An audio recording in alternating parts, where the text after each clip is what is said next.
Sa pagpapatuloy ng ating balitaan, arestado ang isang lalaki sa pagdadala ng aabot sa 200,000 pesos na halaga ng sigarilyo na labag sa Graphic Health Warning Law. Yan at ang iba pang rumarapidong balita mula sa probinsya, hatid ng iba't ibang istasyon sa ilalim ng MBC Media Group.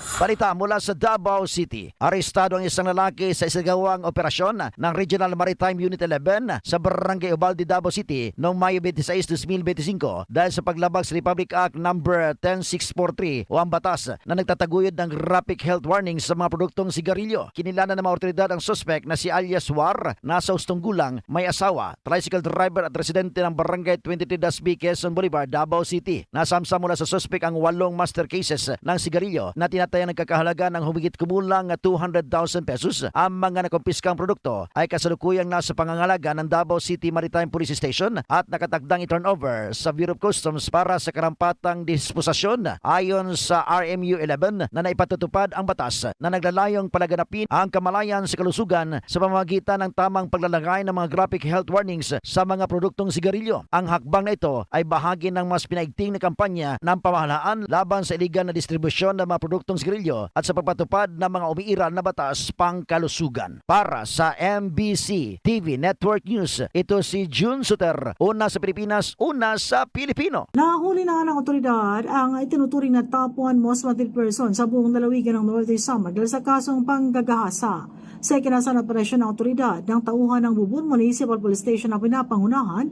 ni Police Captain Manuel Tadeo, Acting Chief of Police, ay natimbog ang nasa listahan bilang number 1 most wanted person sa buong lalawigan. Naalis ito kahapon lamang Mayo 27 sa sitio Hitulan ng Barangay Kabayhan, Catarman, Norte Samar. Ayon sa ulat ng PNP Bubon, ang akusado ay kinilala na si alias Berto, 19 na taong gulang at residente ng Barangay Sumurin ng naturang bayan. Ang pag-aristo ay inilunsad sa bisa ng warrant of arrest dahil sa kasong kinakaharap na 2 counts ng rape na inilabas naman mula sa Regional Trial Court, Branch 19, Catarman, Norte Samar. Walang piyansa na inirekomenda ng korte o inilakak ang korte para sa pansamantalang kalayaan na nasabing akusado. Dinala ang akusado sa Bubon Municipal Police Station kung saan kasalukuyang nakapiit para sa kakulang dokumentasyon at disposisyon. Mula sa MBC Network News, RH34 Jane Galet Bantayan, una sa Pilipinas, una sa Pilipino. Tulak ng illegal na droga sa Alaminos City, arestado sa may bust operation ng PNP. Sa ulat ni Chief of Police Lieutenant Colonel Bernabe Ramos, nagsagawa ang kanyang mga tauhan sa Drug Enforcement Unit kasamang Regional Intelligence Unit ng Pro-1 ng operasyon alas 9 ng umaga sa barangay poblasyon sa syudad, kung saan isa ang nagpanggap na buyer at nakabili ng isang plastic sachet na naglalaman na hinihinalang shabu sa suspect kapalit ng marked money. Agad itong inaresto at nakumpiska sa pag-iingat nito ang 5 plastic sachet pa ng illegal na droga na tumitimbang ng 2 gramo na may street drug price na 13,600 pesos.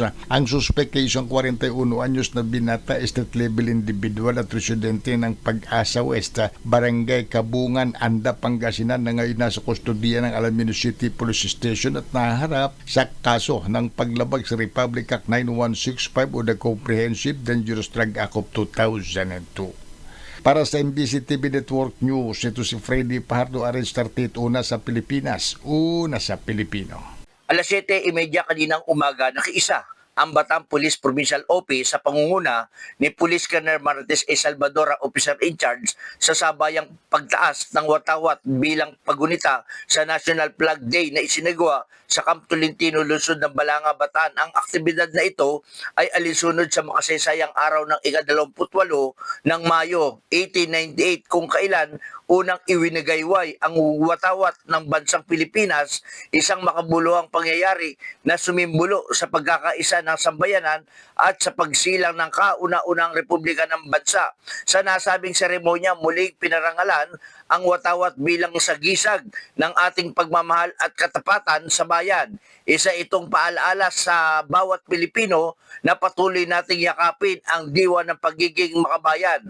Bilang pagtatapos ng programa, sama sama-samang inawit ang Pilipinas kung mahal habang iwinawagaway ang maliit na bandila ng Pilipinas, isang makabagbag damdaming tanawin ng pagkakaisa at pagmamalasakit sa inang bayan. Para sa MBC TV Network News, RH37, Danny Kumilang, una sa Pilipinas, una sa Pilipino.